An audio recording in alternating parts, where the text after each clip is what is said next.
Welcome to Functional Horsemanship. Before I put this horse up for the night and feed him, I just wanted to take a few minutes to talk about backing a horse. There's a couple of things I got onto that helps me when I'm trying to get these horses to back. It's one of the most common questions I get is, how do I get a horse to back? Or how do I get my horse to back better? My horse used to back okay, now he doesn't back at all well. And unfortunately, I still get questions, what type of bit should I put in my horse to get him to back? And I'll address that first one. You know, when you put a bit in the horse's mouth, you're dependent upon a harsher and harsher bit that tells me you're trying to pull that horse to the back. It should be pretty evident. The horse is going to be open at the mouth. His head's going to go up. He's going to be pushing with his front end. It's going to be a pretty ugly back. But the three things that I got onto over the years about helping me get a better back out of the horse is, first is get him to back well from the ground. You know, it starts in the beginning when you got a halter on him. In this case, I got some Makate reins hooked to a snaffle bit here. He's in the beginning, you know, we're putting some rearward pressure on him. We may have to create some energy, get him to break a foot loose. Then we give him that release. In the beginning, we do it again like this. You know, get some rearward pressure, create some energy. But we can't always back them like that. You know, we need to be able to back them from the front.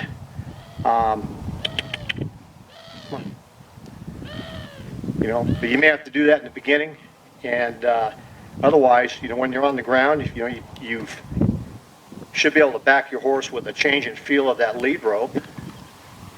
You may be on the ground fixing a fence, trying to open a wire gate, changing a heel loop on a calf, and you need him to give you some slack or take that slack back up and make that rope taut. And if you do this, it's just going to make him better once you're in the saddle. But ultimately, when you get in the saddle, here.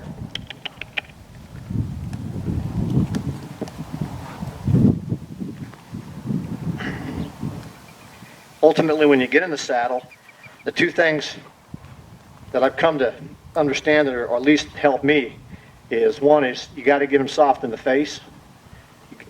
There's no way to get him balanced unless you can get him soft in the face. And we're not talking about collection. We're just talking about him getting soft, dropping that nose. Because otherwise, if that head goes up, again, those front legs are going to go up. He already carries 65% of his weight on the front end. And once that head goes up, he puts more weight on there. It's real evident because he'll be pushing again with the front end and not equally stepping and pulling with the back.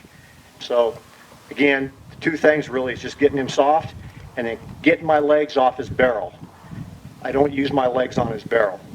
I do use my legs for energy, and I eventually want to be able to back him with just my legs, but I keep my legs off the barrel because I think that's really confusing to a horse.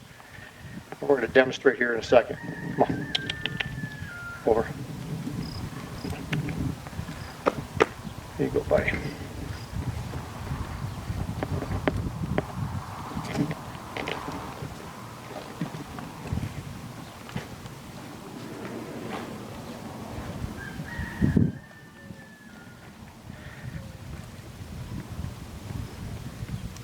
Getting him soft is asking him to drop his head. And you know, if he takes a minute to figure this out, you know, I'm not going to get mad at him. Eventually, he'll figure it out. But if you can do so just by picking the reins up, just getting in connection with him, in contact with him, without putting too much pressure on him, you know, that's going to pay off well for you. If you can do that, try to do it with one rein, because at some point in time, if you want some lateral movement, especially some lateral movement with forward momentum, a two-track, you know, that's going to come in handy for you. You know, and also if you're riding one-handed, you may be able to help you out if you can get that horse soft just by putting a little feel in that rein there. But again, I don't use my legs. So when I ask my horse for a back, I ask him to get soft first. And of course, there's a weight transfer in my seat, but you know that shouldn't be a big thing for you. You know, you should have a little bit of weight transfer, but you shouldn't be leaning back like that. Maybe in the beginning, just to help break that horse's feet loose, but you know, eventually you're going to want to be able to back, you know, straight up in the saddle without leaning, you know, forward or backwards. And so again, getting him soft like this, and then from here, getting him soft. Once I get him to get soft, I'm just going to alternate a little pressure on those reins, just giving him a little signal, take a step back, and I try to release with each foot. This is actually a really good thing to practice because you can try to get your timing with each foot. And it may take you a step or two to get timed up with his feet, but you know, it's going to pay off again in the long run.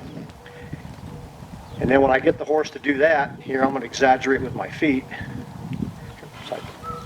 There you go. I should do it.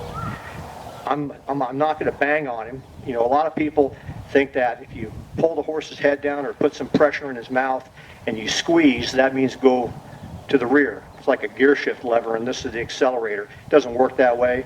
And if you want to move that horse forward and get him collected, when you're at a jog or a canter, and you want to bring that barrel up around that back, you don't want that to be the same signal as when you're back at a horse. So I say, try to stay out of his barrel. I think you're gonna get a better back at him. So once I get him soft like this, and ask him, and before I ask him for the back with the reins, I'm just gonna be moving my feet like this.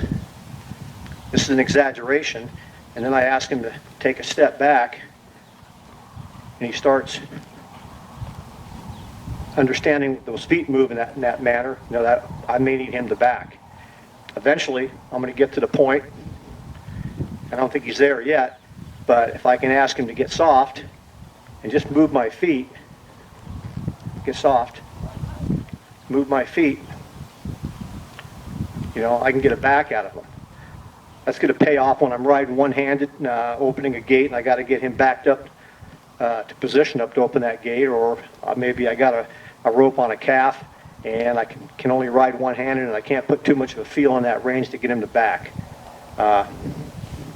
You're okay, partner. Just get soft. So getting him soft here in the face. Need to be able to do it with one rein again. And if I can do that, then I'm going to put an alternate feel on those reins like that, and then move my feet, and I can get him to back up. If I move my feet a little harder, I get a faster back.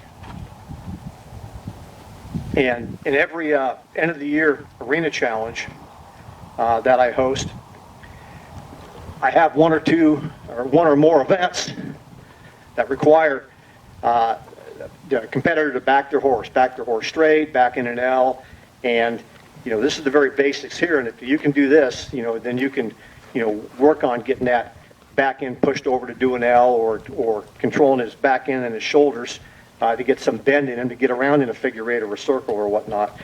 But it's one of the probably the hardest things I see is competitors, you know, in the horse's mouth, trying to back that horse, and they may not know it, they may not even think it, but you know, you're trying to pull that horse back because of the pain reaction in the mouth. You think he's going to take a step away to get back, to get away from that.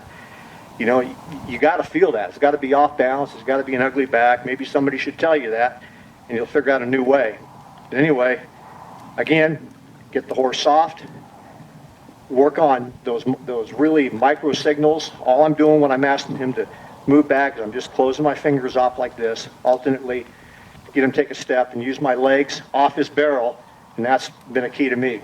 And I hope this helps somebody. He's getting a little antsy at the end of the day. But anyway, hope this helps.